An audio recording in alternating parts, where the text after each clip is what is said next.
see any misspellings in the minutes. Okay, we're testing our sound. Alicia, can you hear us? Folks, yes.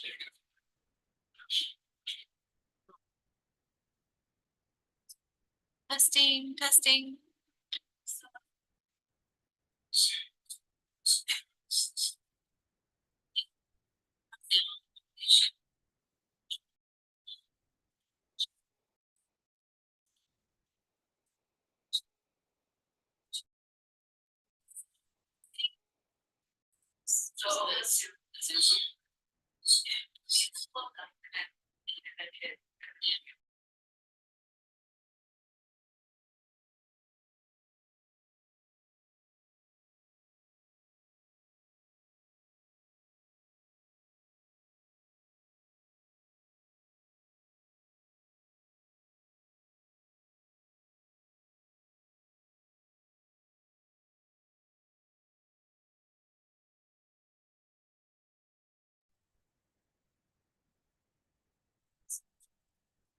Testing. Speakers testing. Okay. So now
Are there any? sorry, that was a mistake.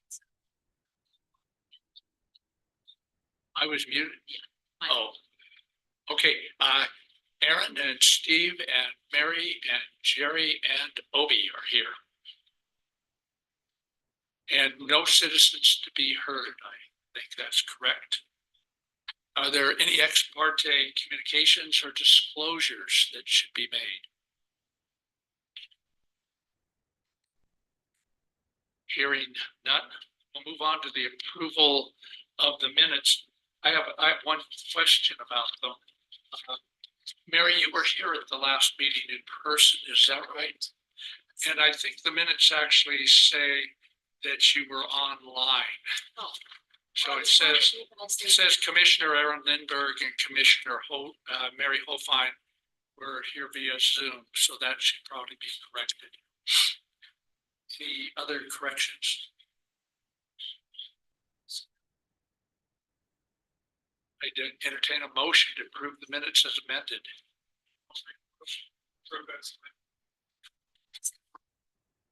Okay, moved by Jerry and Mary, then seconded. All in favor? Yes. And Aaron, are you in favor? Yes. Can you hear me? I think that's a yes, but I think you're muted. Can you give us a thumbs up for yes? Thumbs up for yes, yes. Very good. And abstentions? And one abstention, Steve. Okay, department updates. All right, so I'm gonna wanna share my screen for access for that.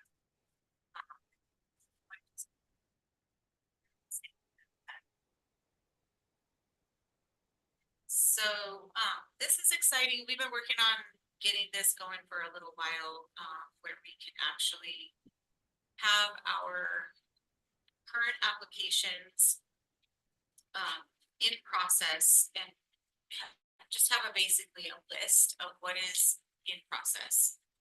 Also, we have recently approved applications.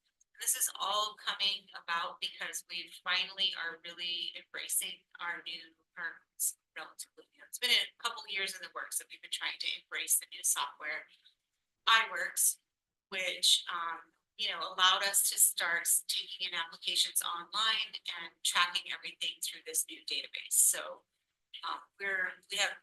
everything is going through that system at this point. Within the last year or so, we've been doing that. But it is really nice in the sense that we can generate reports very easily, and we can put this updated information on our website. So if you go to the county's website, and then you go to Planning and Zoning Department, and then if you just scroll down to current development applications, click on that. And then within this page, you can click on applications in process. And this will just give you a very brief, it's a spreadsheet, but it gives you a very brief overview of what has been submitted and what we're currently processing. We don't want to, we don't include a lot of information for these applications. It's just the very basic public, what would normally be public information. So it's just the project location, the project description, the type of application, and the parcel number essentially. And then there's just a field here that indicates when the application was deemed complete, which is important because that's when we start the clock on the processing time. So I do have a disclaimer here just to say that, some of these older applications, if they've been in the process for over 3 months, it may mean that we're waiting on the applicants for materials. And we do have a way to track that in that system now, so we can indicate if we are waiting for something, we'll update the permit with notes so that everybody in the office can go and find that information really easily. So this should really help to streamline just in terms of the fact that we're getting more well-versed in our office and using this software, and then we're able to kind of have this open public interface too.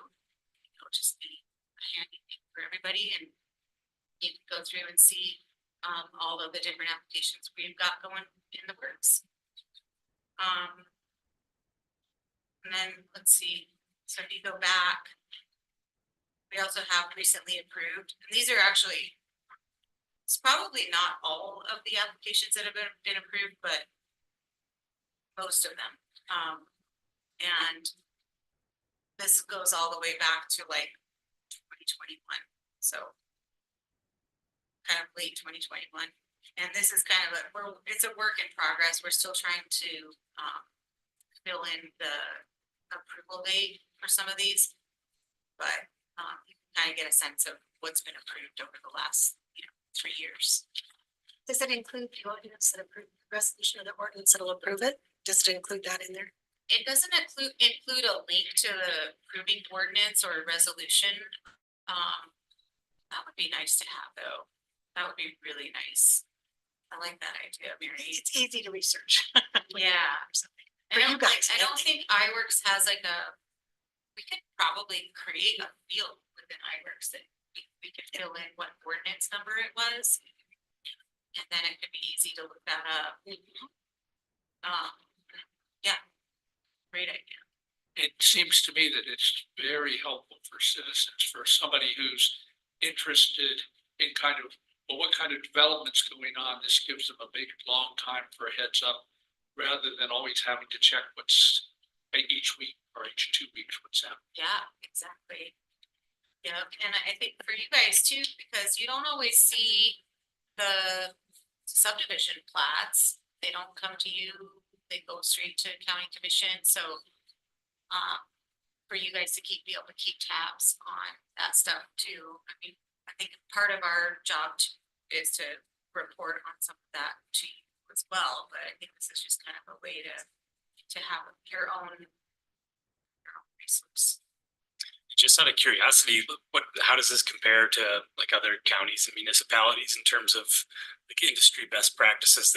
Is there a movement to provide information in similar format?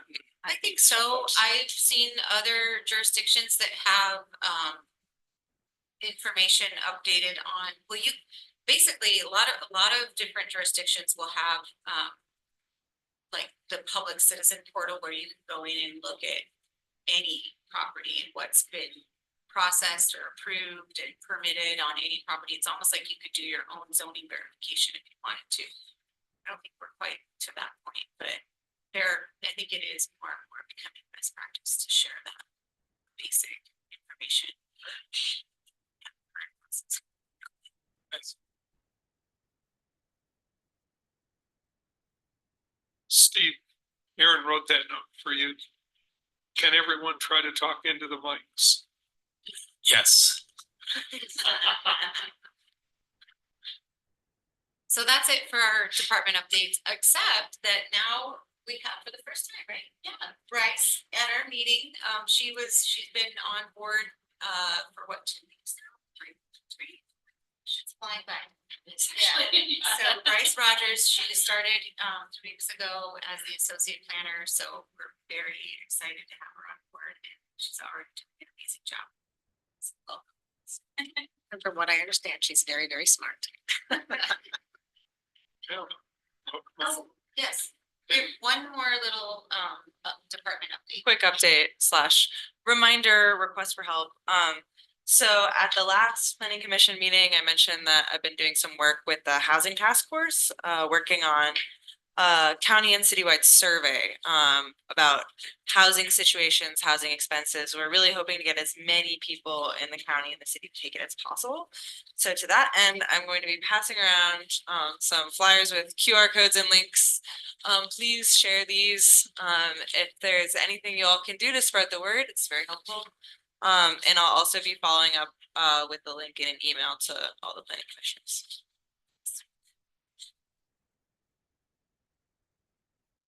Hey, Trish, I think you're up for a county commissioner I report. don't have much.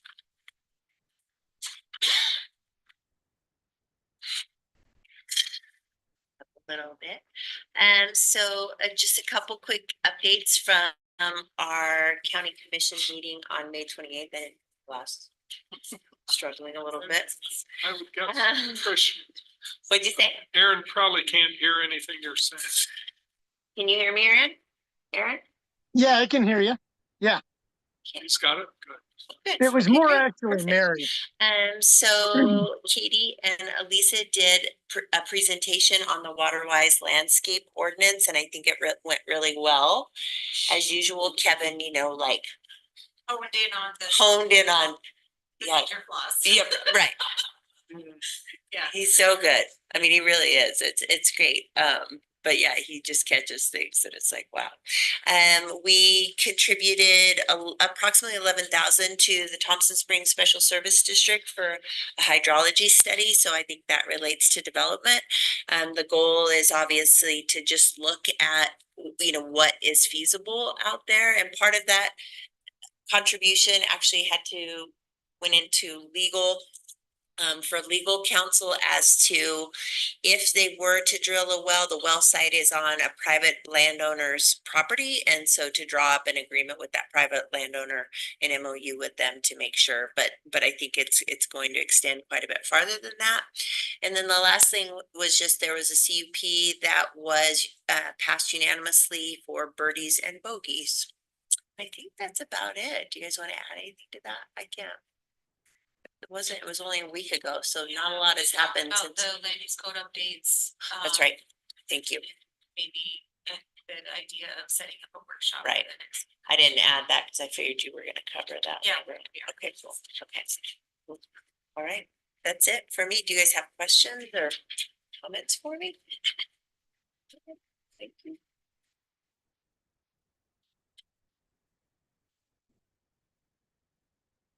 Okay, we're gonna move into a public hearing that will start now. It's a public hearing to consider a request for a planned unit development at 1131 Lance Avenue with workforce housing and a density bonus. And I guess we get a staff report first. Yes.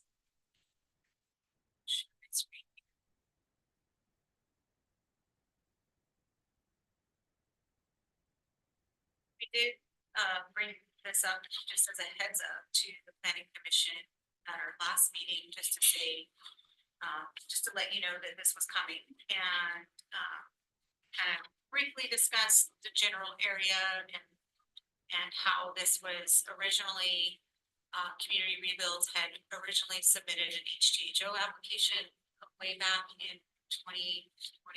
Well, for this one, I think it was 2021, just before the sunset date. And so they've been in this process for a while, but they've been stalled out due to all the kind of, the things that we're very familiar with in terms of delays with HTHO, which was the staff turnovers in the planning department, the COVID era, and then the litigation era as well. The HTHO, they also had some staff turnovers within their own kind of planning staff that have been feeding this application. So that was kind of causing some delay. In any case, it'd been so long, this application had been kind of lingering, and both of these applications that are on the agenda have been in the same scenario where they've been kind of started up again, and then many months would go by, and a lot of time between. So we decided to make it fair, because then a lot of other property owners have come to us to ask for HGHO density bonus. They would like to apply for HGHO still, and we've had to say no because the time has passed, and that was back in June of 2021 when the program sunsetted. And so we really thought that this application was so old that it really needed to kind of start fresh. And we do have a new mechanism now with the recent amendments to the plan unit development section 4.4, where we have a workforce housing density bonus. So that creates this opportunity for these kinds of projects where you can have infill and affordable workforce housing opportunities. So that's kind of like the background for both of these. And in particular with this project, it is a proposal for a 2-lot subdivision. The homes would be built and sold through the mutual self-help ownership program. And the subject parcel is 0.18 acre with an underlying zoning district of small lot residential.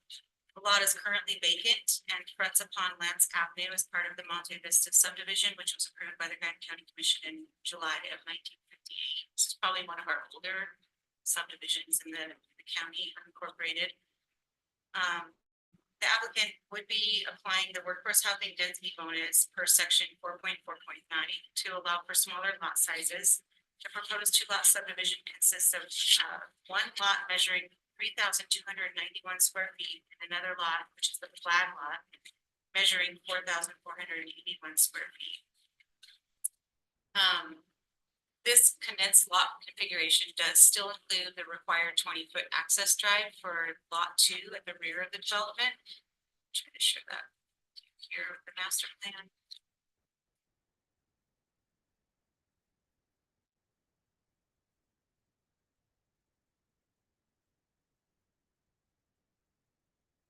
So you can see here, show you my cursor. Lance Ave comes right along this side. And then this is the flag lot that goes back here. And so the first lot one is just right in this area here. This is the flag lot. It's a little bit hard to see. There's a lot going on because we're trying to, you know, include a lot of annotations or notations within this master plan within a small little area. It's a dense development for sure. But I'm very supportive as a planner in terms of, I don't necessarily have any kind of bias towards this project particularly, but I think I was really excited about being able to implement the workforce housing density bonus because of this particular concept of being able to offer some infill opportunities. So the reason that this is good is that the smaller lot sizes essentially just create a more affordable property. And when you think about it, like this lot could already have had one unit, one principal dwelling, and an ADU in the back. And so essentially we're getting the same amount of building coverage and development where at the same time we're getting like double the home ownership opportunity. So it's, instead of having just one principal dwelling unit that could be owned and then one that was rented, we're actually there, you know, you're creating here an opportunity for another home ownership opportunity. So I think that's part of the community rebuilds kind of vision. And if you read in their project narrative, this actually did have, both of these lots had dilapidated trailers on the properties, which they have since remedied. They've taken those trailers out with the intention of having these lots available for their program. So the construction is, you know, community rebuilds, as we all know, is their traditional kind of straw bale home to be constructed. It would be twin homes, so they would share that one lot line in the middle there with a wall. And the setbacks otherwise, though, are consistent with the small lot residential zoning, which includes 20-foot front yard setbacks and 10-foot side and rear yard setbacks. And then, of course, with the workforce housing density bonus, there is a requirement for deed restricting the units for active employment households per the definition in the land use code 4.7.3a. So they would be deed restricted just as the same level as the HGHO units are. In addition to being deed restricted for actively employed households, the project is consistent with community rebuild's mission will be accessible to families at or below 80% of the area median income. There are no site improvements as part of the rezone application, but we are evaluating the site improvements that would be required for preliminary and final plat. And at this point, we've already gone through DRT. And the feedback there has indicated that there would be a sidewalk, curb and gutter requirement, as well as a possible half width roadway improvement that would need to be constructed. So those would be dealt with at a later stage in preliminary and final plat. But just this is part of what you would be approving is basically the entitlements to have a higher density, and in return we would be getting the deed restricted units for workforce. In terms of compatibility with the general plan, the staff found that the proposed subdivision is supported by the 2030 general plan, section 6 housing by satisfying supply goal number 3 to increase ADU and infill development, and supply action step to continue to support and increase the capacity for limited profit developers and nonprofit housing organizations such as the local housing authority and community land trust to acquire and develop properties for affordable housing. The staff report goes on to kind of lay out the findings in terms of compliance with the land use code in 4.4 and also Article 9 in terms of site plan. Sorry, not site plan. 9.13 with zoning and text amendments. Section 9.2 is what that is. Yeah, so that sums up the staff report. I would, the applicants are online, so I would pass it to them if they would like to add anything that I missed, or we can open it up for questions. So do you want to add anything right now? You can add later too. I think on community I think rebuilds, I you did it. see a hand up. I have a question that actually has to do with the PUD applicant statement. And if you look at it, as I understand it, they're building 2 homes. But if you go down to, and I think they've maybe mixed up their second application with it, you go down to the 3rd paragraph. It talks about all 3 of these proposed homes will be single stories and comply with features, including covered porches, etc. Can you see where that is? 3rd paragraph, about the middle of it. Page 12. So it is, that's a wrong statement about this particular project. I think it's maybe the second project. Am I correct, or am I just misreading that? See, the 3rd paragraph. So I think are we it's the- looking at 1131 Lance. Yeah. So mine 1131 Lance, 3rd paragraph. Now, I maybe just need a new pair of glasses, I'd say. Yeah, no, you're right. All 3 of the proposed, yeah, no, that's just a typo, for So, sure. well- Yeah, well- because the next application is a 3 lot. Exactly, and I think also some of the, anyway, they should make sure that's kind of cleared up Yes, definitely, yeah. for the next Clear step. that up. That's the only question I had. What page are you? Well, that's a great question. Page 12. Is it, it's page 13, I think, mine. Oh. That's 13 at the bottom. Okay. Oh, sorry, I'm on the electronic page numbers. Yes. I don't have any page numbers, so I have. I could let the applicants address that. I think that the general, like, the design of the homes are probably very similar across both of the different projects. So I think that's Yep. probably why that there's a mix up here, but yeah. If you wanna, if Ricky or anybody else from Community Rebuilds would like to speak on behalf of your project, feel free at this point. Well, hello, Ricky Epperson here. I don't necessarily have anything to add. That was very thorough. We're very excited about this workforce We're not density hearing you. bonus. It might be on our end. If you're speaking, we can't hear anybody. Aaron, can you speak up and see if it's, I think it's you're on. muted right now, Aaron. It's all right. How about now? Oh, Can it you is hear our me? end. Okay. Sorry, y'all. You might have been speaking and we couldn't hear you. so This is Abby. Can you hear me? Abby's making an attempt. Okay. Thanks. Oh, Aaron, you can hear me? We can just have a private conversation. Yeah, we can Yeah, hear each little, other. little sidebar.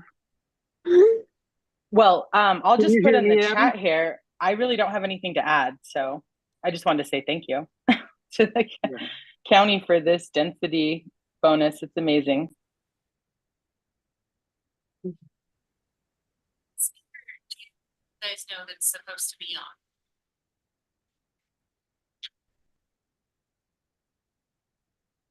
Same as.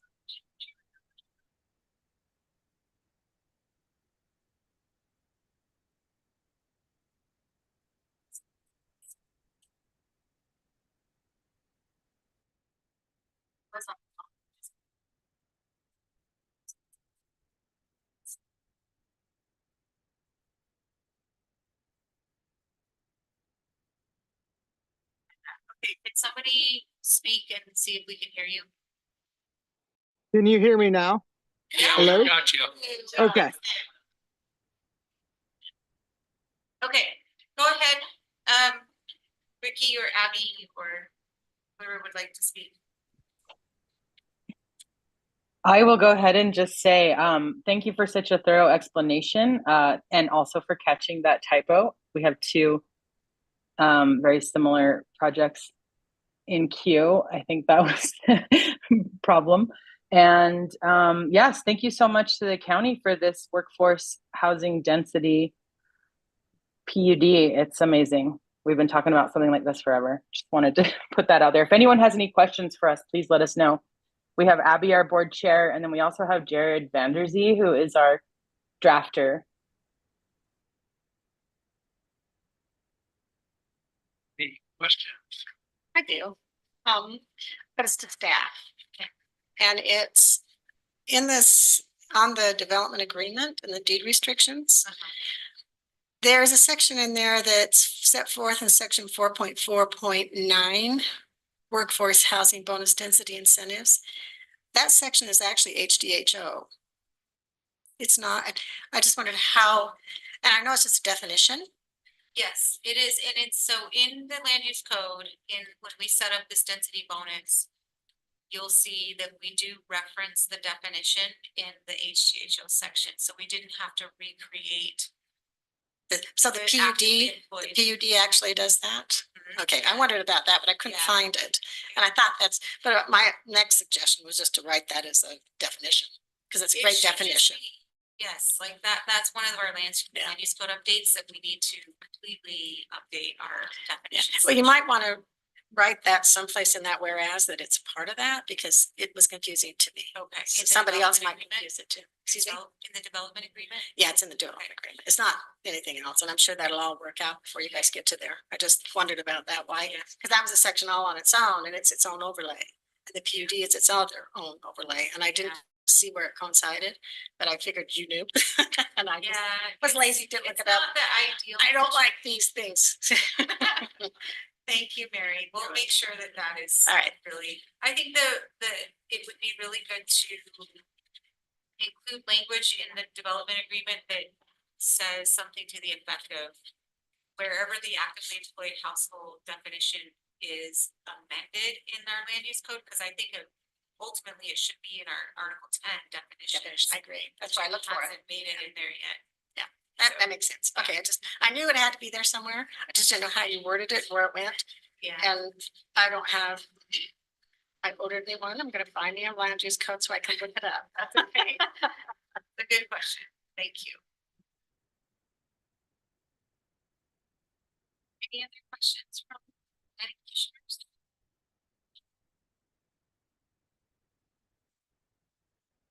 Are there any citizens to be? I guess I had a question. I was looking at this and it seems like you guys are like kind of cracking the code of like how this is working. And I know this lot kind of had a history with COVID and HDHO and expiring terms.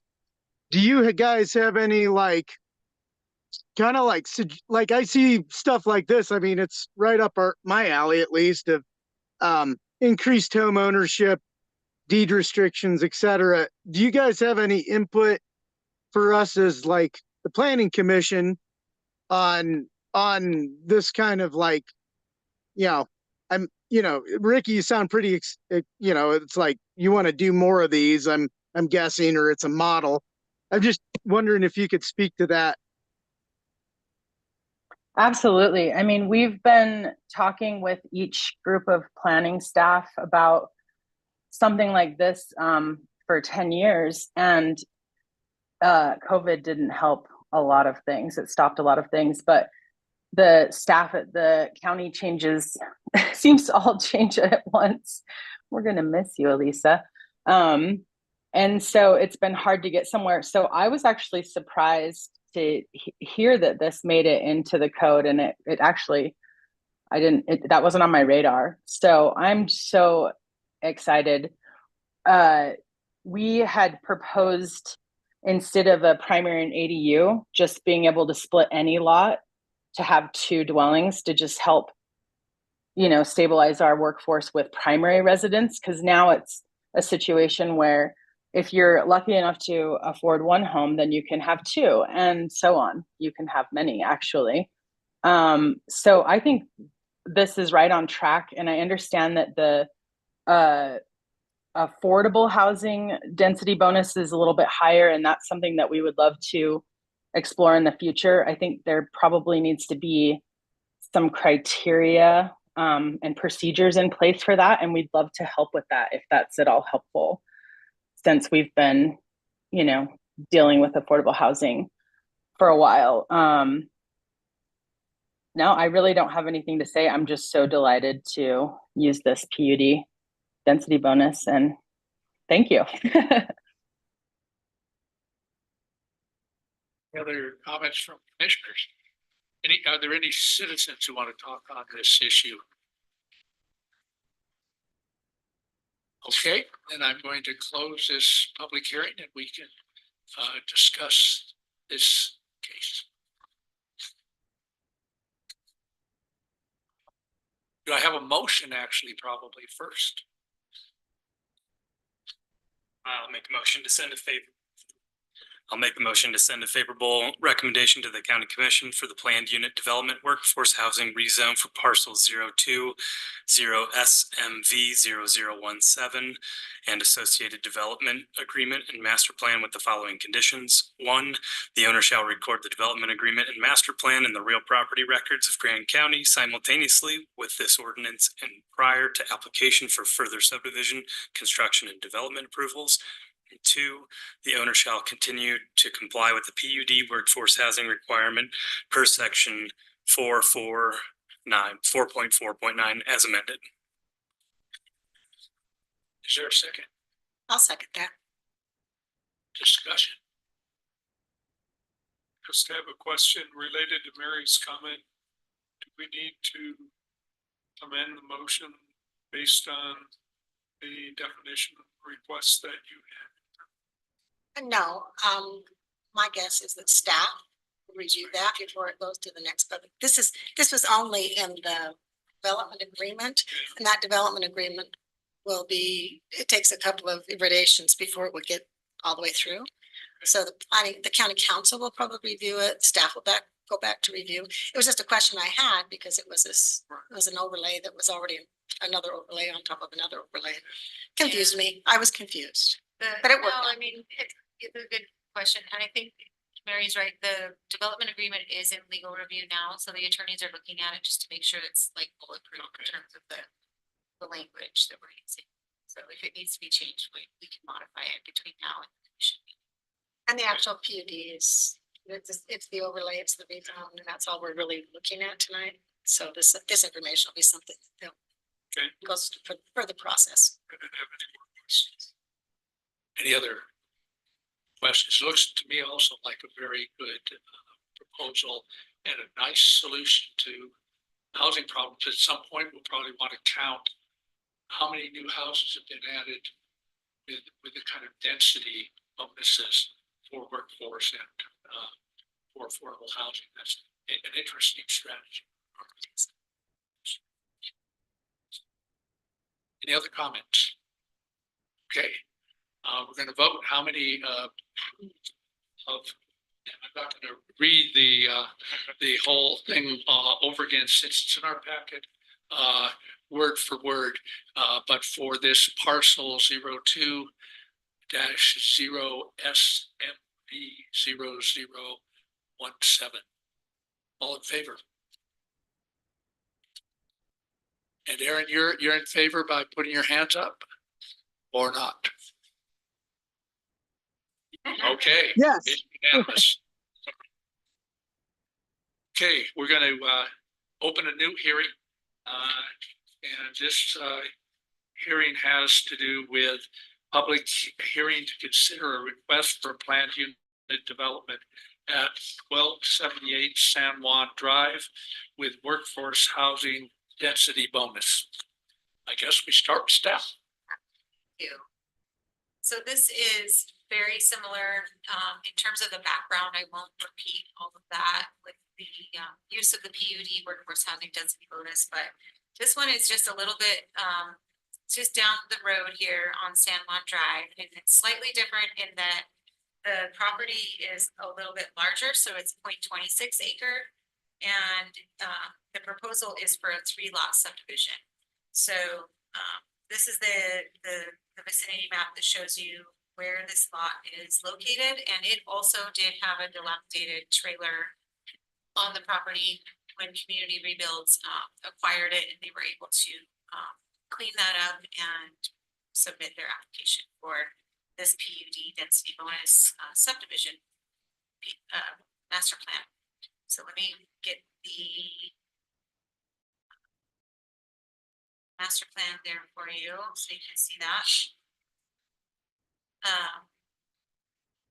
So this also would entail 2 units that would be sharing a lot line and a wall. So this would be like a duplex essentially. And then in the back here, this is the flag lot for unit 3 or lot 3, where we would have one more single family dwelling that would be on its own parcel. So this is part of, this area was the Monte Vista subdivision, which was approved also back in 1958, another historical subdivision of the unincorporated county. The lots consist of, let's see, lot 1 is 2,692 square feet, lot 2 is 269.95 square feet, and lot 3, the flag lot, measures 5,800 approximately. The condensed lot configuration again still does include the required 20-foot access, so that's this area right here, 20 feet for access. And the smaller lot sizes do contribute to the affordability of the homes. The setbacks are also respecting the underlying zoning district, which is SLR, small lot residential, and that's 20 foot for the front yard setback, and then 10 feet for front side and rear setbacks. We have the same situation in terms of improvements that have been identified so far by the development review team, which would be sidewalk, curb and gutter, and then a half-width roadway improvement. So far, that's our preliminary feedback from the DRT that would be addressed at the preliminary plat stage. Same in terms of the compatibility with the general plan. I won't go into that again. And in terms of conformance with the land use code, we did go into and actually like do the calculation formula in a spreadsheet to make sure that they could get this density. So there is the ability to use that density bonus for 3 units on a 0.26 acre lot. And I think that's basically it for this one. I didn't want to repeat a lot of what I had already said. They're very similar in terms of their philosophy. So, questions on this one? I had a question on one of the plats, and I don't remember which one it is. I don't have it in front of me, but I can't see it far away. Where that 20-foot lot wide roadway is, one of the plats said it was a front setback. I thought, no, that's a side setback. So Well, so we have gone through the land use code, and in terms of flag lots, we figured out that there needed to be some nuance with figuring out where the front yard setback was. So we've gone in, and it's one of our land use code updates that we will implement hopefully this round.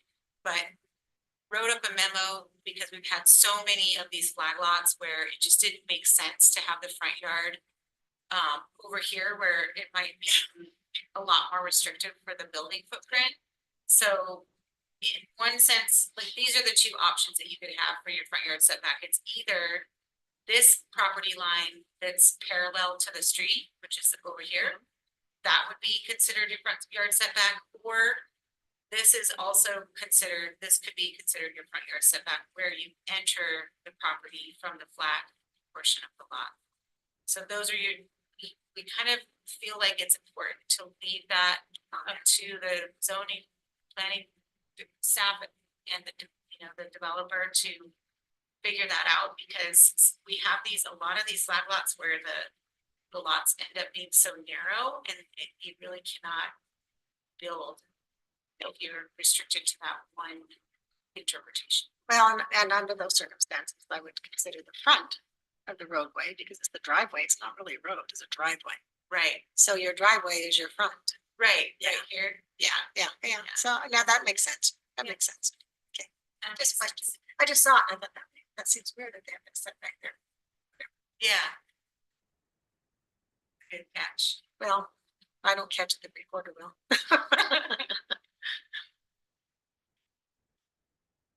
Anything else? This is probably nitpicky, and I think I was wrong when I first looked at, again, the third paragraph of the PUD applicant statement for 1278 San Juan Drive, and it is the very last sentence.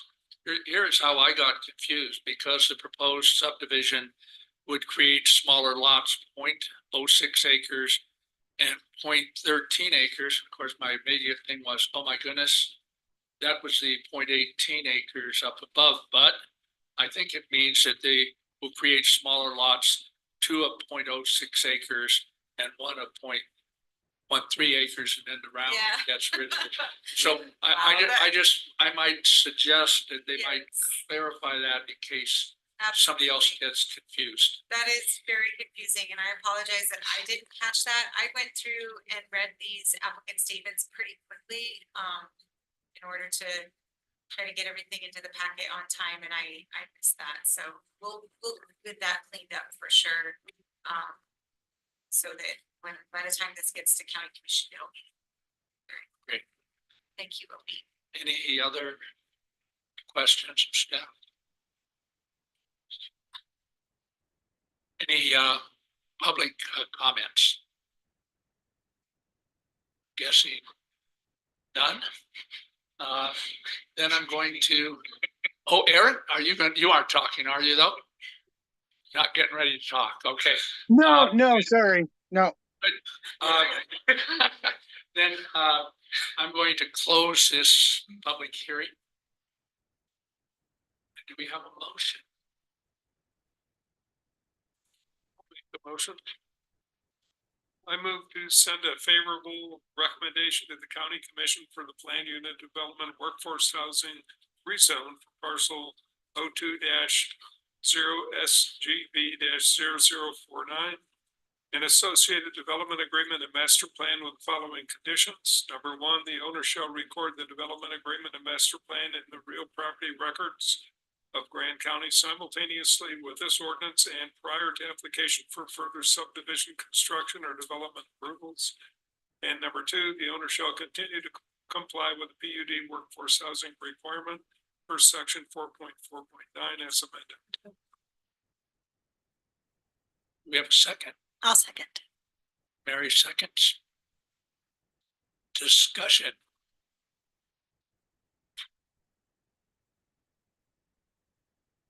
I'm going to say again, I think it's a very good proposal, and it really fits into what we were trying to do with this bonus density. I think it's even better than HDH. Nice. I like to hear that. Okay, any other comments? I'll just comment, I wonder if it's okay if after we vote on it, if I could ask a question to the applicants that's more about the process, just in their experience, because I think they could provide some valuable feedback just for the ordinance in and of itself. But I'll let you decide on that, if that would be Yeah, I think appropriate, that's and if the applicants are willing to hang on for Perfectly minutes. appropriate after we vote. Sounds great. All in favor? Aaron, do you have a Yes. hand up there? Yes, okay. All in favor? Go ahead, Steve.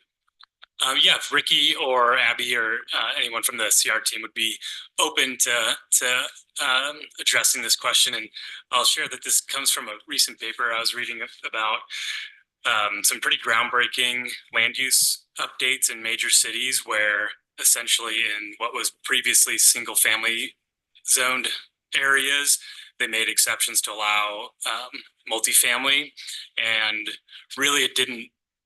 Ultimately, they haven't really seen much of an impact in terms of new units coming on board, and ultimately, I think that was because things like setbacks weren't adjusted, height restrictions weren't adjusted. So essentially, you're trying to do a fourplex, maybe up to 12 units, and something that had restrictions for kind of your typical single family neighborhood. And so I'm wondering if it looks like, looking at your plats there, it looks like y'all were able to pencil and, draw something up that works really well and accommodate the mandated setbacks. But I do wonder what concessions you had to make or what alterations that maybe impacted your design there. And yeah, just how that went for you all. And, if you could wave a magic wand and change things to make the end product different or better, more useful, just kind of what your experience was like. Well, I'll chime in here. I I know this isn't popular opinion, but we really liked the HDHO. I know it's really hard on you guys. But it looks like this PUD density bonus is just very similar. So it's been kind of a wild ride the last month. But we're really excited. We originally, the HDHO had a boundary setback of the entire project that didn't make sense for small scale projects. But I think Kevin Walker was on the planning commission at that time, and he identified that didn't necessarily need to be applicable in small scale developments. Otherwise, this didn't change us at all. In fact, if anyone drives down 100 North and 4th East, there's a very similar little subdivision we did where Gabe Wojtek actually lived or lives. And so I think, for community rebuilds, building a very small and simple and affordable home, everything seems to be working out, checking out to complement that. I could pass this over to our drafter, Jared. Jared, do you see anything that has been difficult in the design process of these small scale subdivisions? No, largely we're still basing these designs off of homes that we've already built, the footprints of homes that we've already built and have worked in other places in town, like Ricky mentioned, like those properties on 100 North. So I don't think that there was anything particularly restrictive with this density bonus and how we were subdividing these lots and how that affected the design of these homes.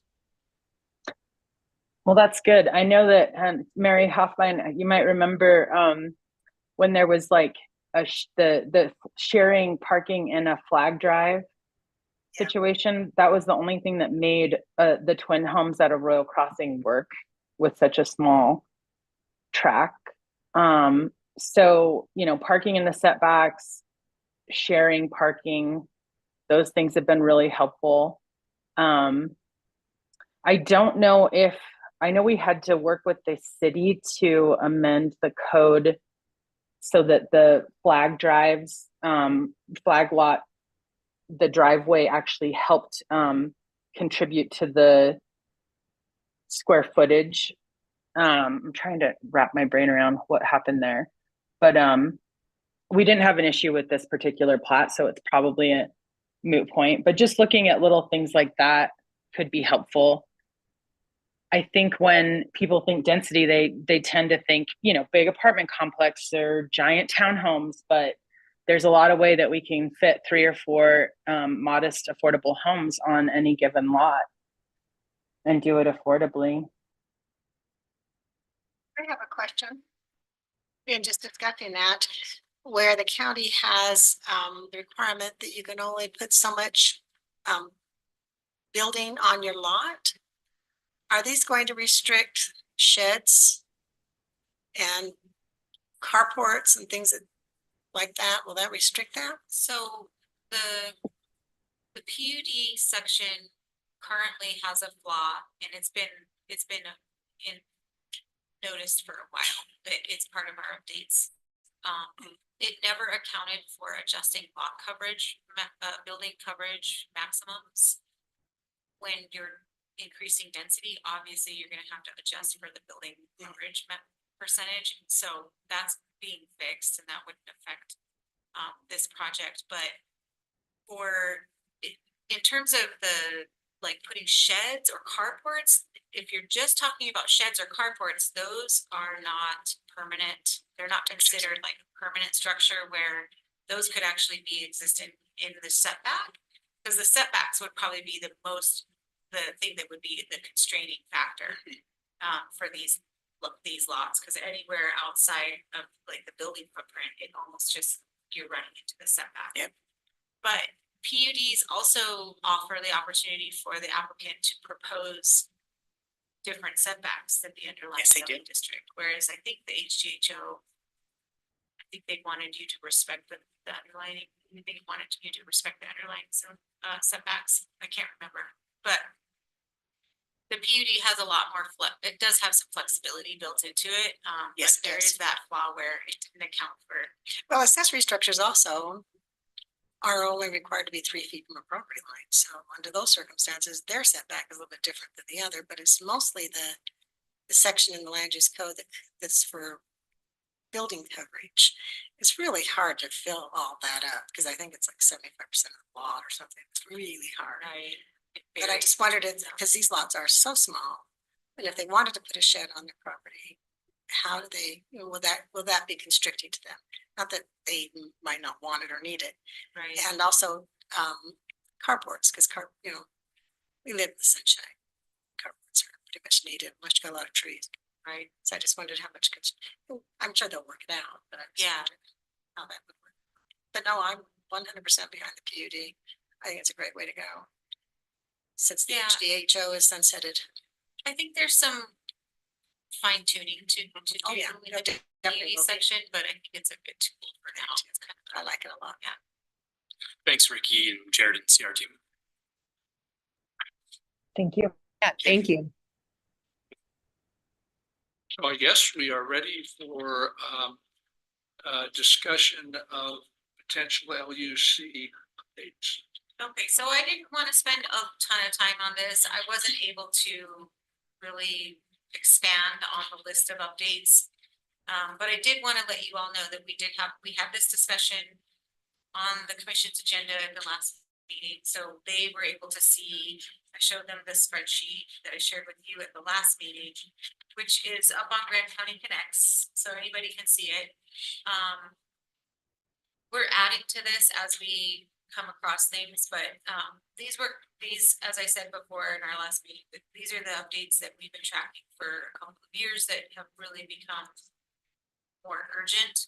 I think that the commission's perspective when they saw this, or their kind of opinion, was that it would be nice to probably break this out into more manageable pieces and really focus on those updates that would be critical to accomplish within this 180-day period that we're in right now, which started in February when they adopted that resolution to amend the land use code.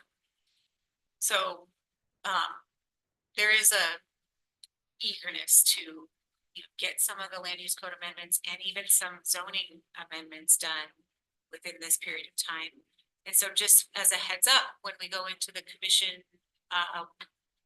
joint planning commission workshop on June 4th, that this will basically be the discussion is to try to whittle down, what are we gonna try to accomplish within this, amount of time that we have that's, feasible and, just, and I think I did wanna bring up, like, one of the main areas that they are focusing on for sure is the conditional use permits and the use table.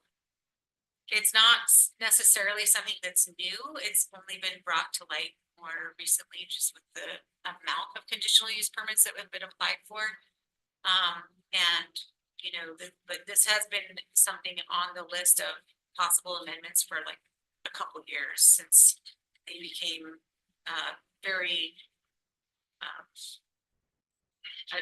don't know, widespread in our use table. At whatever point that was, I don't know, Mary, if you recall when that change happened, I think there was a moment when all of a sudden there were a lot more conditional use permits in the use table, or has it been that way for a while? It's been that way forever. The one that, and I looked this up in the night just because it was a discussion that we had, but where the one that you have out there on Heather or wherever it is, that was for a biking thing. Apparently like 2020 or something like that, where they looked at it and made a change to put that ATV thing in there. I thought, why didn't they just take it out altogether? I wasn't working, but that was put in there about that time. I don't remember, there are a lot of CUPs, but they usually met a good requirement. And back in the day, way even before, like 10, 15 years ago, CUPs were a great way to go all over the state, and actually probably in the nation. A lot of people used them. But we went through a section or a time when those conditional uses were required to have the conditions set, and that was all they could use on that. And there were no variances. In fact, there are no variances. Variances are something you're not even allowed to do unless you could meet these 3 requirements, and nobody can really meet them. So that's essentially conditional uses were being set up as a variance, and they took that out of the state law 10, 15 years ago and made them specific to what you could do with them. And that's why it was always, when you would look at it as a staff member, the conditional uses had a criteria that they had to meet. If they didn't meet, you couldn't do it. Right, yeah, So- and that's where I think it's confusing for It us is. right now, is there really isn't a set criteria.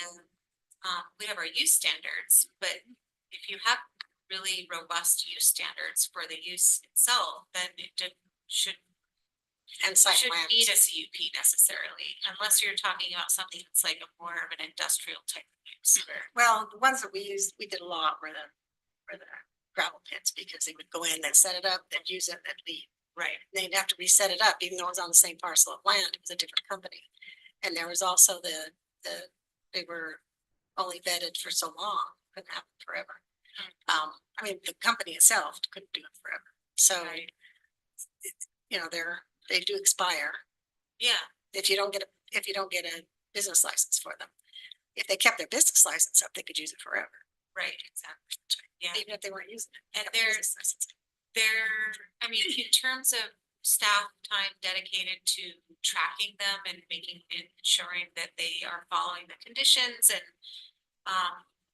all of that, there's a lot that goes into that. So I know we don't, one of the commissioners brought up, we shouldn't be making any changes to the land use code based on this idea that it's gonna make staff's job easier. And it's not about that, but I think even for people like, for example, the Rim Tours CUP that he had to go through just recently.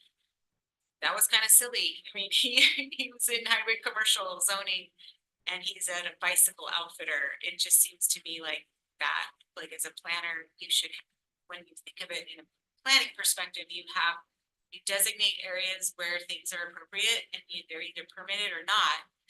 And if you're considering this idea of maybe permitting something somewhere, but you're not sure, then that should be really like part of a future land use plan type of conversation, not a CUP necessarily, because we all know, like, they're hard to deny And they're not like a tool for just like, oh, well, we're not sure, we'll decide later. It's like, we should really know where we want certain things and then put those zones in those places appropriately. Well, when we went through 2004 land use code rewrite, that took us a good 2 years.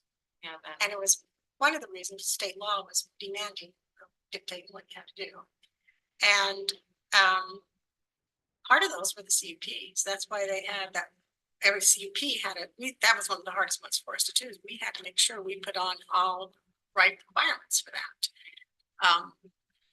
So that they wouldn't get lost in the dust. So yeah, they've always been kind of a thing. yeah. So they're there for a reason. Yeah, go ahead. I just had a couple of comments. My experience was when Zachariah was around, he basically said these CUPs, you just can't stop them. And so we were supposed to go through and cut out this CUPs where we thought we could. We started that process and then got deflected off into something else. I did read a very interesting article. I don't usually read, I think something like the Utah Planner or something from the Utah Planning Association, which was basically saying, you can't do contract zoning. You can't tell somebody you don't get this zone unless you do such and such. On the other hand, apparently the law comes down is, but if somebody comes to you and says, I'd really like to do this particular thing, but it's not in my zone, you can go through the public process, it takes you in front of the planning commission and the regular commission, and you can do that. It's legal. You might, and you may have looked at this very interesting thing, because one of the arguments about getting rid of a cup is, what if the person had a absolutely compelling reason and it was good for the community to allow this in highway commercial? Apparently, you could do it if they approach you, but you might take a look at that. Basically said that the Moab case on by Lionsback, they could have done that if they'd gone through all the processes, but instead, of course, they decided they'd short circuit it. So anyway. Right. Oh, that's really good. Yeah, that's a very good point. Yeah, they're an interesting tool, and I think there's definitely a need to sort of evaluate where we're at with them. And it sounds like there was a history of starting that process, and it kind of didn't make it to the finish line. So we're in that again, and that's definitely going to be one of the topics of discussion for the joint workshop. Is looking. So what I'll want to do is have like an editable version, which we already have for Article 3 in Google Docs. We brought over the use table so we can actually start making little changes, redlining it. So I think that just having that in front of us and being able to see, and I'll do some research beforehand. I plan to look into other communities and make sure we know what similar communities are doing in terms of these different uses and treating them as either permitted or not permitted or so that's one thing to be kind of on your radar. The other thing that they wanted to discuss and add to this list, which I haven't put it on the spreadsheet, but in the future land use plan draft version that we have so far created, we have a land use designation for range and resource for minimum 20-acre lots and 40-acre lots. And that was intended to recommend that at some point the county should consider rezoning those outlying parcels that are like the 100 to 5-acre to 1,000-acre parcels out in the outlying areas of the county. Those should really not be 5-acre minimum lots. Traditionally, they should be 20 to 40-acre minimum lots. That should be their zoning. So that is something that Commissioner Walker brought up as wanting to maybe pursue now instead of waiting until the future land use plan is adopted. So that will be on the docket for discussion as well.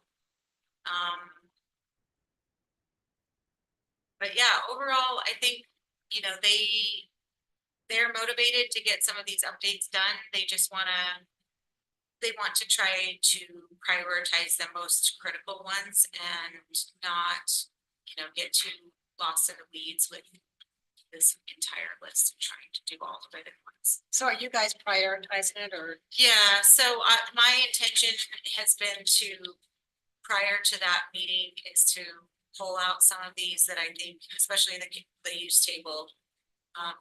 Pull out some of these that I know that they've discussed, and then some of the other ones that are really critical for just basic, you know,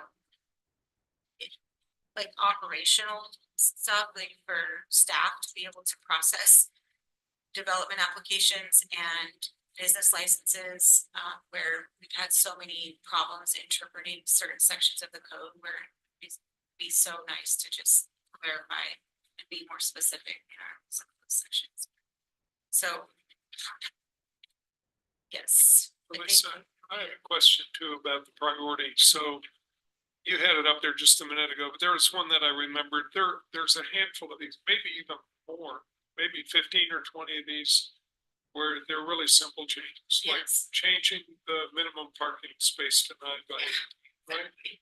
There are some that we should just do. We should just do, yeah, the low hanging fruit. I want to include those as well. Yeah. Yeah. Even though they may not be a burning issue, they make life easier for everybody. Maybe that's one of the ones that fits the category of, let's just make staff's life easier. Make it, right? Yep. So Yeah. I'd like to make sure we don't lose those. I appreciate that for sure. I agree too. If I had my wishes, I would want to get all of this done right now. We'll see. 2 how years, that it takes goes. 2 years. Mary, I think that's a really good perspective, actually. It takes a long time. We 'cause- may, we Cause it may goes, need to amend the 180-day timeframe a time or two. well, it takes planning commission. First staff goes through it, then planning commission goes through it, then it goes through a public hearing with the planning commission, then it goes to the county council, they make their changes, and then you have, and the person writing it has to make all these changes, and think, okay, no, they didn't pay attention, but when they change this, it changes this, and we have to change that to go with it. Yeah. 2 years. Circular. And there has been a discussion too of maybe hiring, or there's a lot of grant money, or maybe not a lot, but there is grant money out there for assistance and use code updates. So in hiring consultants, I think that would be very beneficial for us to look into. So, In one sense, Lisa, I think you folks, I think a lot of the hard work is just what you have here, which is identifying exactly what the issues are. So good work. right, that's all I have on that.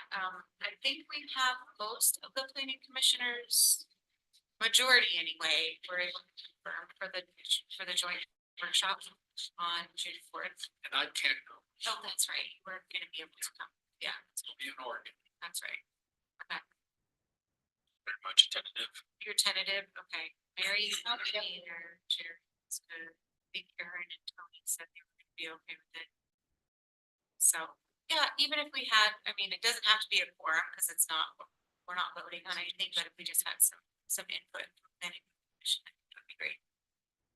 And you will have this so we can put input on the Google Docs.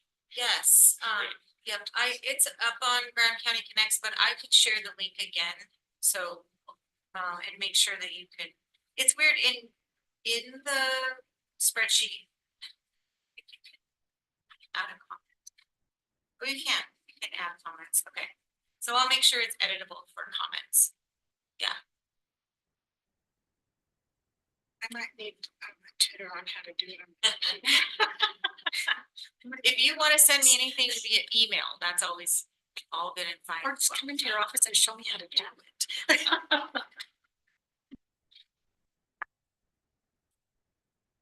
Okay, we're gonna then move onward. We are having citizens to be heard. I'm guessing there's no citizens to be heard. And so future considerations. Right. So just as a future consideration for your next meeting, we should have on the agenda a public hearing for a rezone application in Thompson Springs.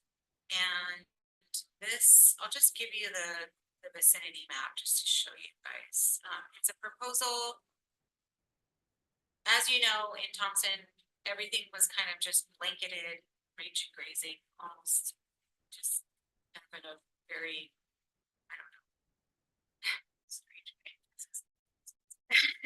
But there is a future land use There is area. future land use in the works for Thompson for sure.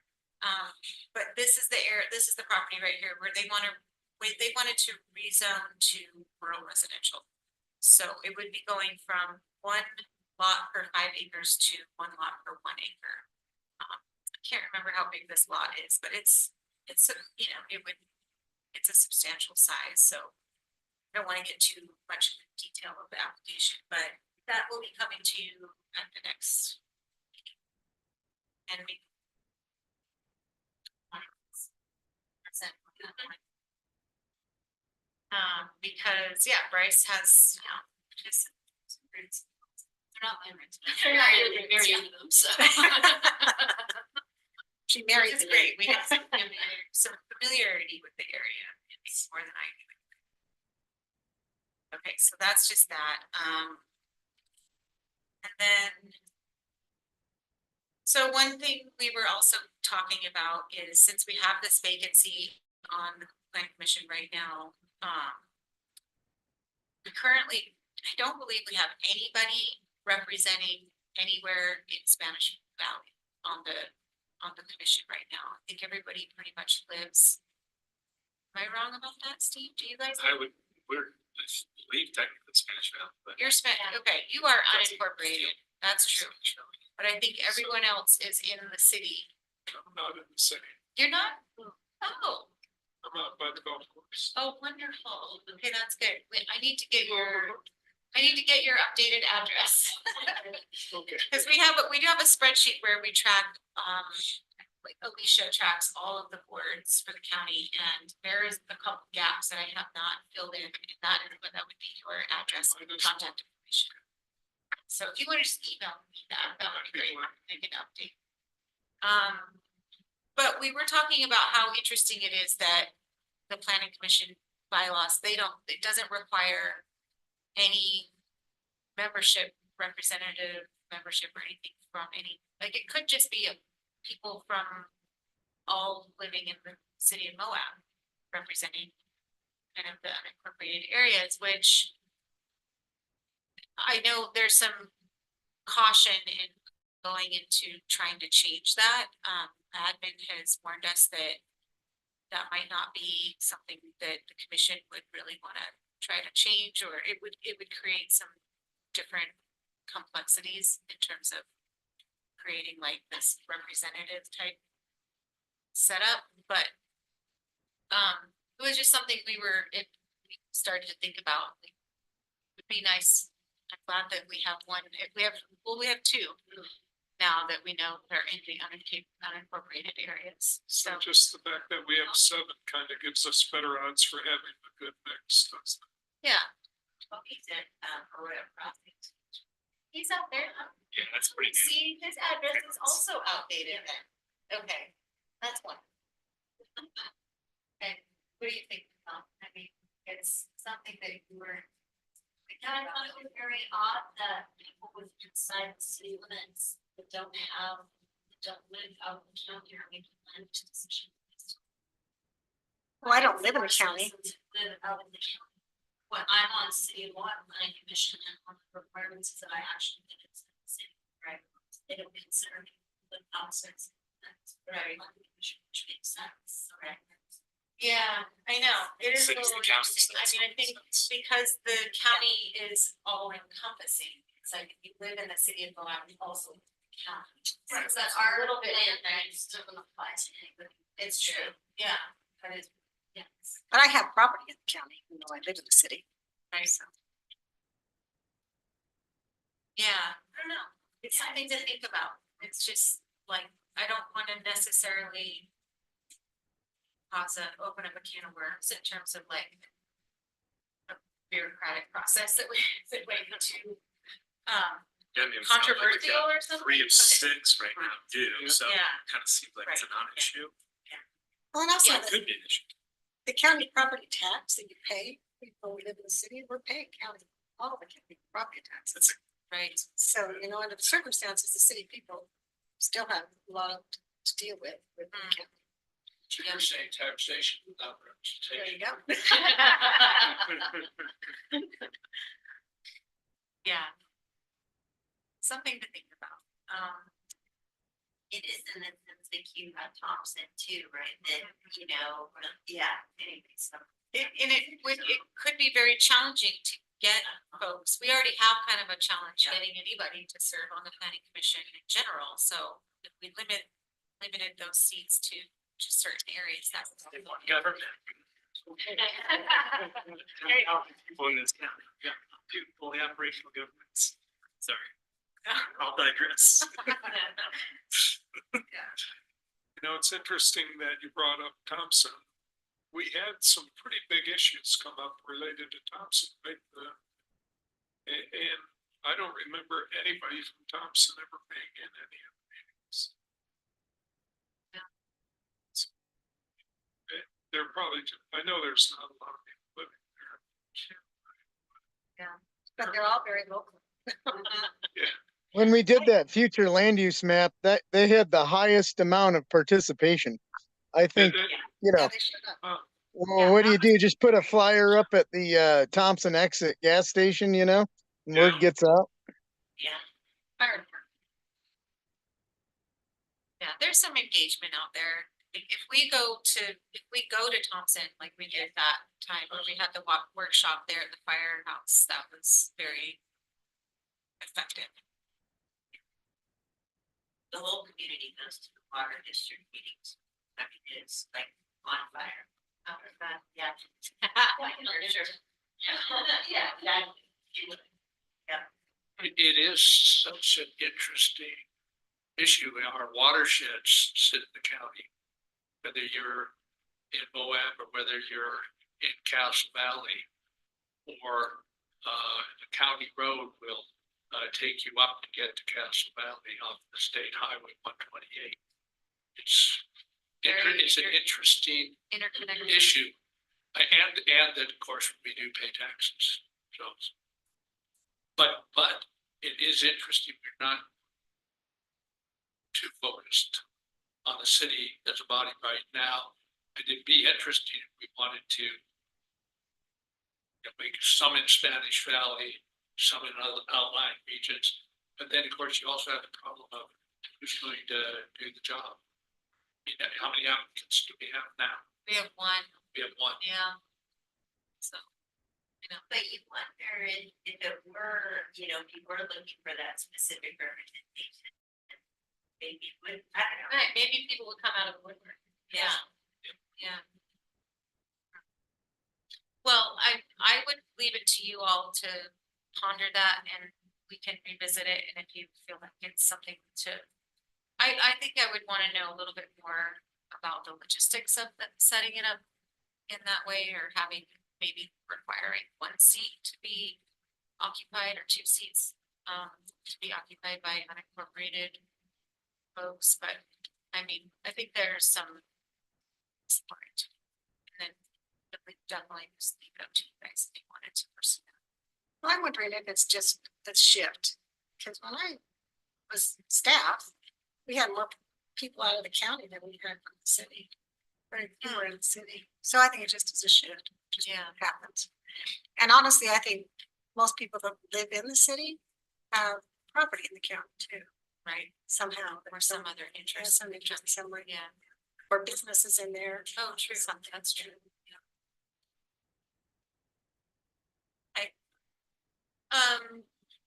Moving on to our next future consideration, we've had two really great meetings so far with our consultants that are working on the future land use plan. And they are talking about being out here the week of June 17th.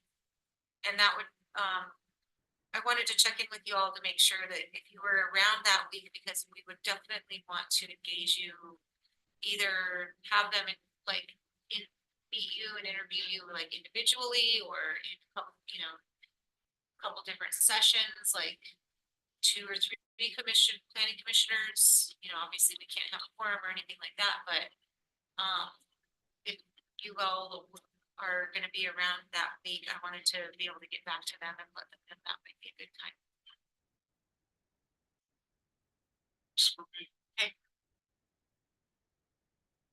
I will be gone in Salt Lake's, I think the 19th and right around the 19th, but it will be a quick trip up and back. So they could maybe even meet with you earlier that night then.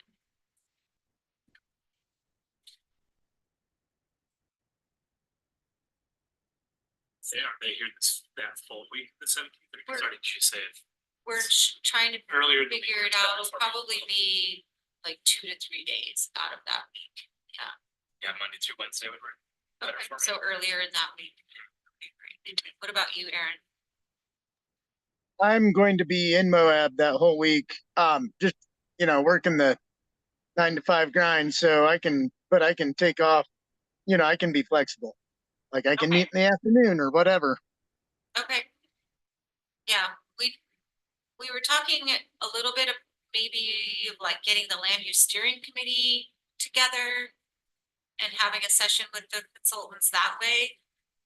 But however it works out, in any case, they are interested in meeting with the planning commissioners and getting a perspective on where we're at so far with the future land use plan. Yeah. Cool. That's all I have for.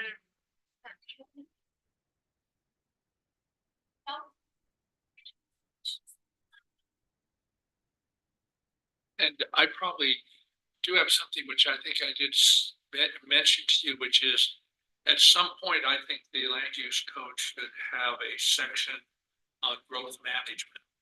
Okay. Oh, yes. Which we just don't have at this point.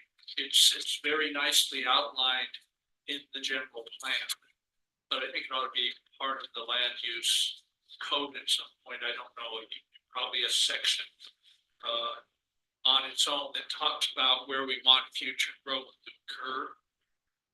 Might even be related to if you keep CUPs that you might be one of the criteria on that we might permit things in places where we want growth to occur and not in places where we don't, if they were related to whatever the CUP is. Mhm. So, Yeah, I mean, I could see language in the land use code that references the future land use plan in that way. Basically kind of ties those two together in a stronger way.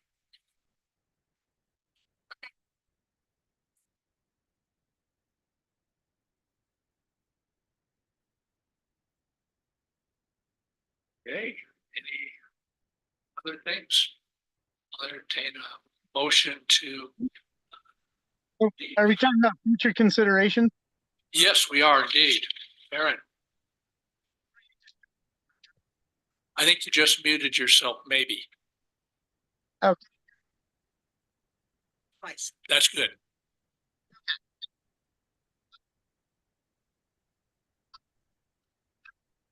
I think you're just cutting out, Aaron. So You're just cutting out. How Maybe about turn off now? your video. Aaron, maybe turn off your video so that increases your bandwidth. Okay. You guys hear me now? I'll shut my Yeah. door. Yes, Um, we can hear you. Okay. So, did I hear right that Alyssa's stepping down? You did. Okay, because I thought I saw like your house up for rent and all that, that we were staying at. So I was wondering. So, One of the Aaron, things. Yeah. I'm sorry, I apologize. I should have sent out an email because I remember now the last meeting afterwards, I kind of announced that I am moving to up north and taking a different position. To the planning commissioners that were here, and I forgot that you were not at that meeting, so hadn't known, so I Yeah, apologize. I was at a Zoom. Yeah, I was dialing in. Yeah, sorry about that. So to speak to that, I remember we were doing these workshops, and one of the issues that a lot of people brought up was the revolving door at our planning commission. And when right as this meeting, I would ask Alyssa that maybe we can do an exit interview with you. And as we are the advisory body to the county, we need to figure out, like, this seems to be a major problem. I was looking at what you were making on our public wages compared to the Park City planner. It was about a $40,000 difference. So I just am like, are we not paying enough? Which, by the way, the wage you were making does not meet the median income required to live in Grand County. Like, what kind of message are we sending? The person that's trying to help us out of this this housing crisis that we have, we're not paying them enough to live here to solve the problem. I think this is indicative of kind of like the problem we're facing with inflation of property values versus inflation of wages. And I don't know if it's that. Maybe we just suck. Maybe you rode all our mountain bike trails and you're done with them. I don't know, but I would just like an exit interview. And I think this is a consideration that we really need to look at. Like, it's a problem. So, and I don't blame, you're responding to market forces and all that. So it's like, I just want an honest assessment. Second of all, I'm up here at, our this level 2 wastewater management. And, it's really interesting seeing wastewater and how it shapes development. Like, and I emailed Trish and Obi about this, about how there's things like counties can opt in and they can opt out of alternative wastewater management.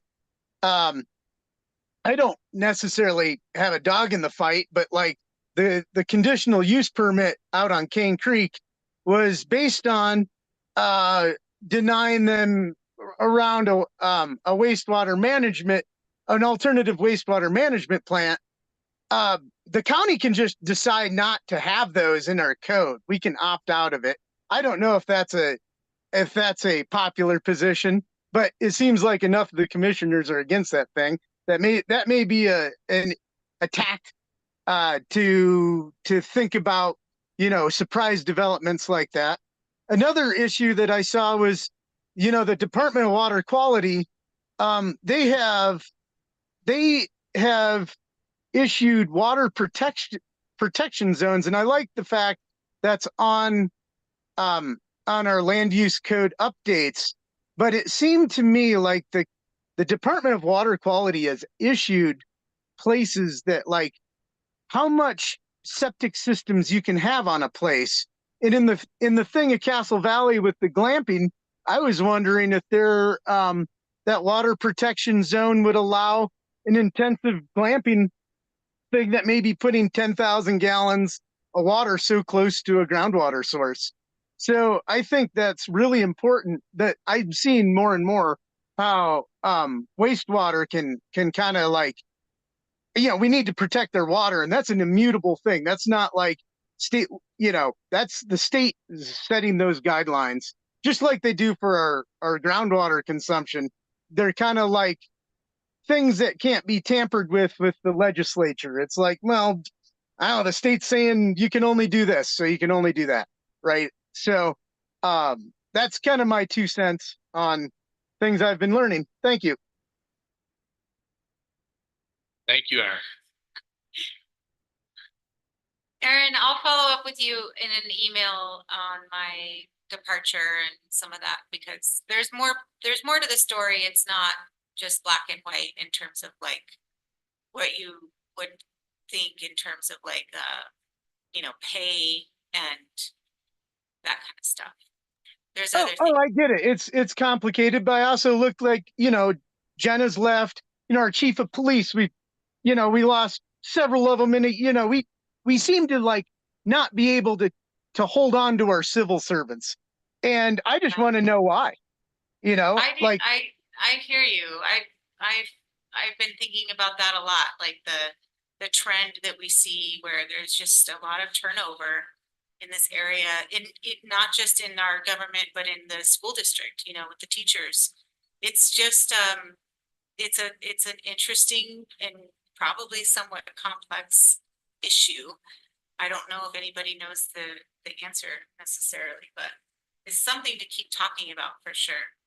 Yeah, I think we need to start collecting data, and an exit interview is a great way to collect data. Like, Yeah. you know, it's funny. My girlfriend's you know, got her job at Utah State University there in Moab. Like, she really was underqualified for the job, but the reason why they gave it to her was because she had family here, and they were like, they just lost people so much. They were like, okay, if somebody has family ties, and you know, it's like, what, you know, what makes a place sticky, you know? So Yeah, I'm definitely open to an exit interview, for sure. That was on record, by the way, Erin. oh, what's funny is she proved, I mean, she's way overqualified. I mean, she's, you know, but it was just a funny consideration that like USU hires on like things like that, you know? It's like, what's your ties to the community and whatnot. Yeah. There's a lot to consider with that, for sure. Lisa, the turnover issue in industry is just the same. It's exactly the same.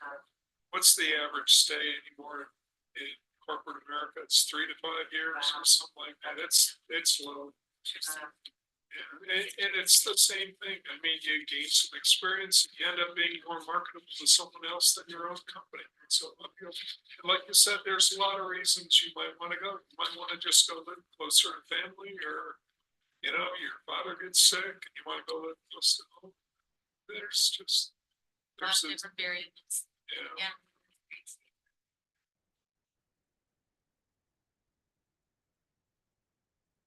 Any other comments? Do we have a motion to adjourn? Second. All in favor of adjourning? Thank you. Lisa, how long do we have you for? I am going to be here for another month. Yeah, so actually to the date. I must